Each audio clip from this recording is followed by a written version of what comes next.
You've got mail.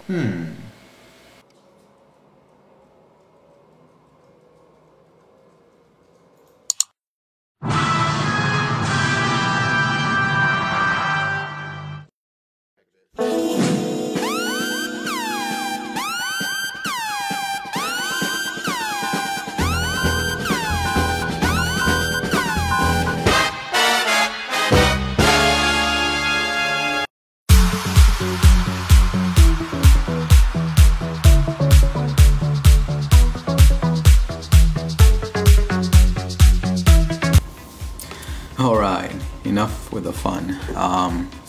This is Jim, and this is my first work in progress for my 1 to 100 scale G-System Best resin Zeon. Yep, that's right, my first resin kit. I have been called out by Matt Morozik, also known as MVM 3897. So if you guys have not subscribed to him, go to his channel. He's a pretty cool guy. He posts work in progress. He's an amazing modeler. He works resin like no other, and he has a G-System shop, Zeon. His is actually the conversion kit, and he basically sent me a message, say, hey, you want to do a build off? And even though I don't consider myself ready for resin, I said, sure, what the hell. The worst thing that could happen is that I just mess up the paint job, and it goes into the purple pond of death, I guess, and I can repaint it again. So I'm gonna be doing these series of videos Steve Santos style. By the way, Sneeper, if you're watching this, I love you, man. I'm glad that I'm seeing some activity from you. Kind of miss your videos and your work, so looking forward to seeing more from you. So yeah, so I'm gonna be doing this Sneeper style, minimum editing, and just kind of recording clips and just stringing them together. Kind of on the fly, I guess. I'm kind of a resin noob, so I'm gonna be focused more on the resin and documenting it more, and spending less time doing editing and stuff like that. So I hope you guys find the videos entertaining nonetheless. I try to make them as entertaining as possible. So there you go. So here's the kit. Let me. Sorry for the shaky cam. Oh.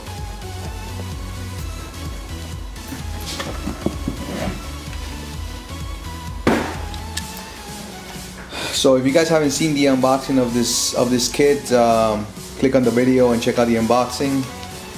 I got my decals here, some documentation, some pictures.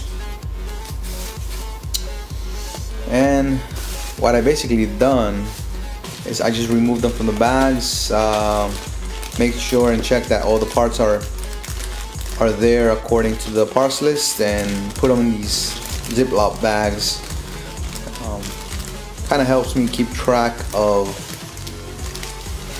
what parts are which, and it helps me put the parts out and in and keep them organized, I guess.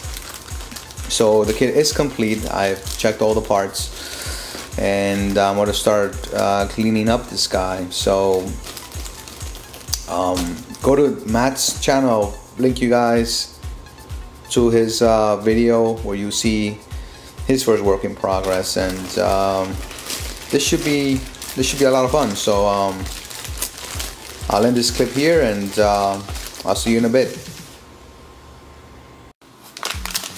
Alright, so I guess I gotta make myself a couple of sanding sticks, since I have the padded versions that you get from the hobby store. And according to Matt, those leave little nubs. So you want a flat surface. So I got these little mini craft sticks I got it from Walmart, about $2 or so. I like the size because they're easy to hold. And I got this sandpaper. I discovered the best place to get sandpaper is not actually a hardware store, because I find that the grits are kind of limited. They only have like, the highest I think I've seen at my local hardware store is like 600 grit or 800 or something like that. But this is 400. But I also bought 1200 and up to 2000 grit to sand primer and just make it really smooth. So your auto parts stores, that's the best place in my opinion to find some good quality sandpaper of a greater variety of grits. So let's do this. Hey guys, alright, so go to Matt's channel for his tutorial on he explains it better, but it's an awesome idea, I think, because you're guaranteed to have an absolutely flat surface, so no nub is not going to be visible because there's no padding basically. So this is ideal to remove any pore marks. So anyway, I'll link you guys to Matt's video there. Go check him out. So what I basically did, I cut a little square 2.5 centimeters by 5.5 centimeters, and I'm using this gel, CA gel that I got. It's from Loctite, which is pretty good. I think it's better to use the thick stuff because the normal liquid stuff will just get too runny. So I guess what I'm supposed to do here, according to Matt, is just apply this gel and just cover the stick like so. Apply some pressure and I think we're good. It's not too bad. There you go. So what I'm gonna do now is, since I'm gonna have different grits, I'm just gonna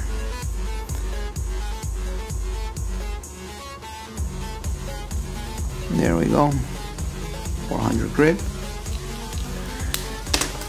Thank you, Matt, for this awesome tip. Now go to his channel and check him out. One down, about 20 or 30 to go. Alright guys, I am back. I got my sanding sticks ready.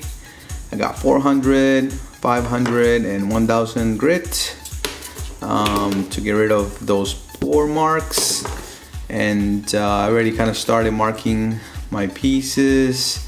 Got my Sharpie ready, a file, some diamond grit needle file set that I got from Harbor Freight nearby, which cost me like $6.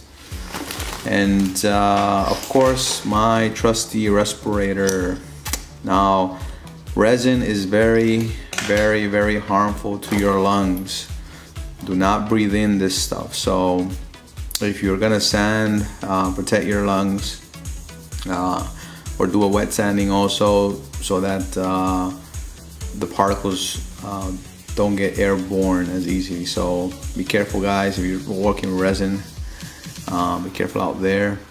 Again, I'm not gonna show you this. I'm just following Matt's example. So click on the video. He's already have a work in progress number 2 up, and it's pretty cool. He shows this technique, so I'm just basically following in Matt's footsteps.